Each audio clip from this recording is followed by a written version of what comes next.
Salut à tous, je vous retrouve aujourd'hui pour un nouveau concept de vidéo. J'ai décidé de vous raconter une histoire.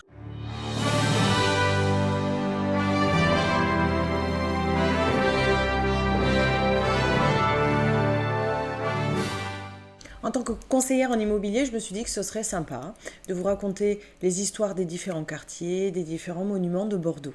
Et puis ça me rappelle mon ancien métier quand j'étais animatrice pour enfants. J'avais pour habitude de leur raconter une histoire au moment où ils partaient à la sieste. Donc n'hésitez pas à me dire en commentaire si ce type de contenu vous plaît. Et puis évidemment, pensez à vous abonner juste avant de continuer. Alors aujourd'hui, je vous raconte la petite histoire du quartier Mériadeck. Je ne sais pas si vous le savez, mais en 2021, Mériadeck a fêté ses 40 ans déjà, ouais. Donc à l'époque, Mériadeck va prendre ses origines dans des terrains marécageux qui entouraient la ville de Bordeaux. Et ces terrains marécageux étaient malheureusement porteurs de nombreuses épidémies, ce qui fait que la ville a décidé au XVIe siècle d'assainir ces marécages. Au début du XVIIe siècle, va débuter un énorme chantier et l'archevêque François de Sourdis va faire accélérer tous ces travaux. Et puis malheureusement, lors de la fronde, ces allées et ce quartier sont dévastés. Et puis vous vous en doutez, les marais vont reprendre leurs droits. Et finalement, en 1769, la personne qui est nommée archevêque de Bordeaux va donner son nom à ce quartier. Petite idée peut-être ?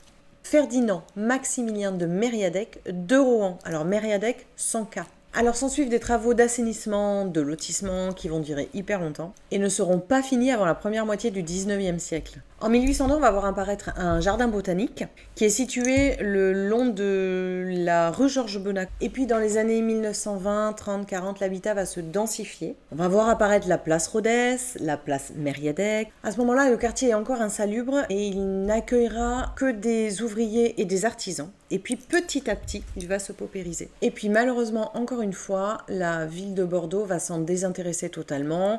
Les logements ne seront pas entretenus, vont se délabrer petit à petit. Les rues ne seront pas entretenues non plus. Et on a plusieurs parcs qui vont se créer, qui vont proposer différentes activités, comme les stands de tir, les labyrinthes, les cours de danse. Et malgré tout ça, Mériadeck va conserver sa mauvaise réputation. La municipalité va faire de ce quartier un quartier réservé aux femmes du monde. Alors je mets des guillemets parce que c'est comme ça, c'est-à-dire les prostituées. Tous les parcs disparaissent, on va voir apparaître des maisons beaucoup plus basses que l'on appelle aujourd'hui des échoppes. Et puis au début du XXe siècle, le quartier devient de plus en plus insalubre. Les propriétaires ne peuvent plus suivre financièrement, ne peuvent plus entretenir leur logement. Et puis les différentes inondations n'aident absolument pas. Donc ce quartier qui est finalement situé à 2 pas du centre-ville va être progressivement abandonné par la ville de Bordeaux. C'est un quartier qui va se refermer sur lui-même en fait et qui va devenir quasiment autonome avec son avec son cimetière, ses marchés, ses écoles, ses bistrots, etc. Et enfin, après la Seconde Guerre mondiale, Bordeaux souhaite devenir une grande métropole européenne. Il est hors de question pour Bordeaux de conserver ce quartier insalubre. Pourquoi ? Parce que tout simplement, il est situé à côté de l'hôtel de ville, du Triangle d'Or, de la belle place Gambetta. Donc Bordeaux décide de le raser et de tout reconstruire. Et qui est à l'origine de ce projet ?